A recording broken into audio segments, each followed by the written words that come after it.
इस विधान को समझो। आपने बुढ़ापे में पाप किया तो वृद्धावस्था में ही आकर आपको सड़ना होगा। आपने गर्भ में पाप किया तो गर्भावस्था में जाके आपको भोगना होगा। तो इसीलिए बहुत सावधानी से जवानी काटनी चाहिए। तो सावधानी का जवानी तो तूफान है। कौन ऐसा जिसकी जवानी में पाप न बना हो? कोई बिरला महात्मा होगा तो भले, नहीं तो पाप तो बनता है। तो फिर भोग भी उसको जवानी में ही तो मिलेगा। उन्नति में बाधा पहुंचाना ही तो प्रारब्ध का काम है। जो पाप का प्रारब्ध है तुम्हारी हर उन्नति को लात मार करके गिरा देगा और तुम्हें हर परिस्थिति में दुख प्रदान करेगा, हर सफलता को नष्ट कर देगा, क्योंकि आपने पाप किया है। ऐसा भी देखा जाता है ज्यादा प्रयासशील नहीं हो सफल होता चला जाता है, ऐसा देखा जाता है बहुत प्रयासशील है असफल हो रहा है। तो प्रारब्ध भोग, पूर्व का जो हमारा पाप है वो हमें असफलता प्रदान करेगा और पूर्व का जो हमारा पुण्य है वो सफलता प्रदान करेगा।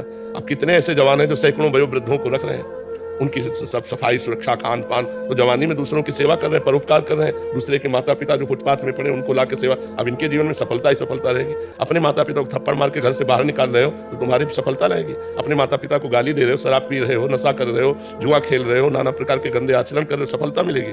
पूर्व पाप लग करके तुम्हें नष्ट कर देगा।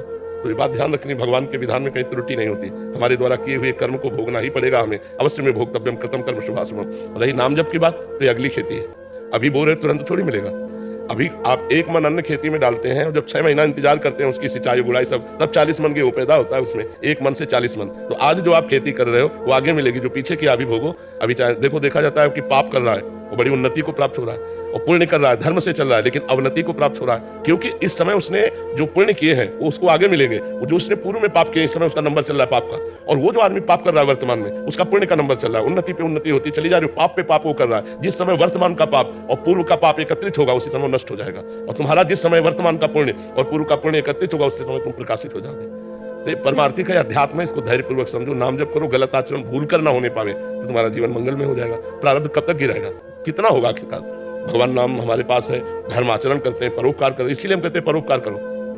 शरीर से जो पाप होते हैं दूसरों की सेवा से बहुत जल्दी नष्ट हो जाते हैं। जैसे कोई बूढ़े हैं, कोई बीमार है, भले किसी और के माता पिता है, हमें 1 घंटा सेवा का अवसर मिले तो उनके कपड़े धो दिए, उनको खवा दिया, पिला दिया, बैठा, बड़ा मंगल हो जाएगा। कितने ऐसे वयोवृद्ध फुटपाथ में बैठे रहते हैं जिनको घरों से निकाल दिया गया है, जो अर्थ से अव्यवस्थित है, उनकी व्यवस्था कर दें। 1 घंटा जाकर उनको कपड़ा पहनाया, भोजन पहनाया, दवा की बात पूछ ली, इससे बहुत जल्दी पाप नष्ट होते हैं। लेकिन ऐसा करना कौन चाहेगा? दूसरे के शौच कौन साफ करना चाहेगा?